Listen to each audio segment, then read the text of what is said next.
So another type of financing that I see a lot, this type of financing has really come about, I would say, over the last 8 to 10 years, maybe even 6 to 8 years.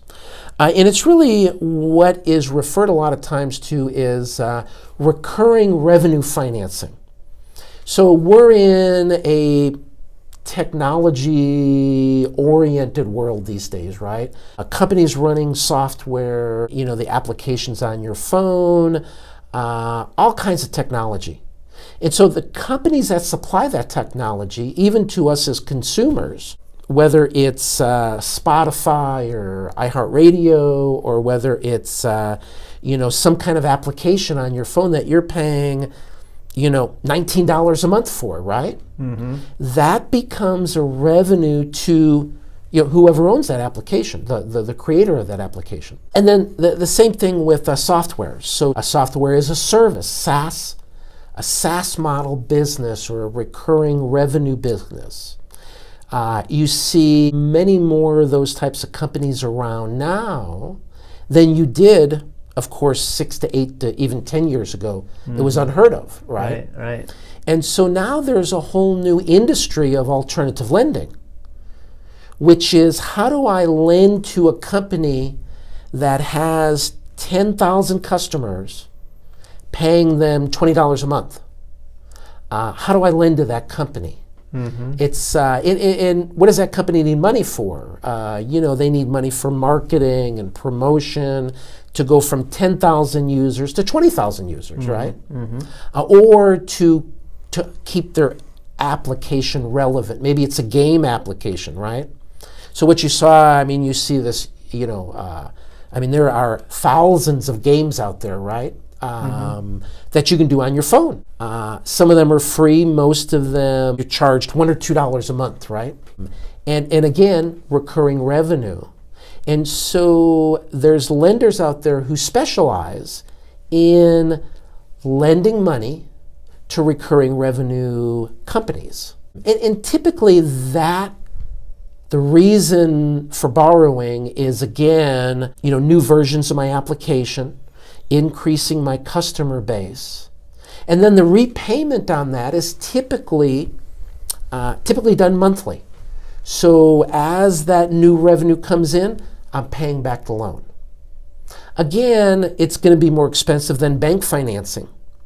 But typically, the business owner who created that app in their garage, right, or with their buddy in the dorm room, mm-hmm. right, mm-hmm. They can't go to a bank and get $100,000, $200,000, $300,000 loan to market their product, right? Because they're a startup company. They're young entrepreneurs, and banks, unfortunately, look much more at historical cash flow versus projected opportunity. Mm-hmm. Sure. So a revenue-based financing is typically projection-based.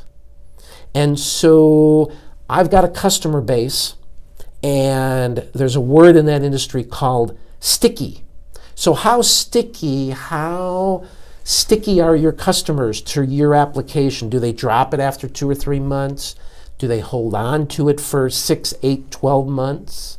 That's a critical question for revenue-based lenders. So if you're, young entrepreneur with your application or your software out there, there's a good handful of very successful revenue-based lenders out there. A good example of that is a couple of clients that I've worked with actually over the last 12 months, 2 clients. And you talk about revenue-based income.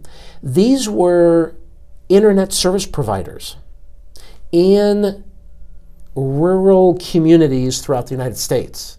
So where the large companies aren't going, mm-hmm. Is where these companies provided broadband and internet service, and actually telephone service also. And customers were paying them, $60 to $100 a month.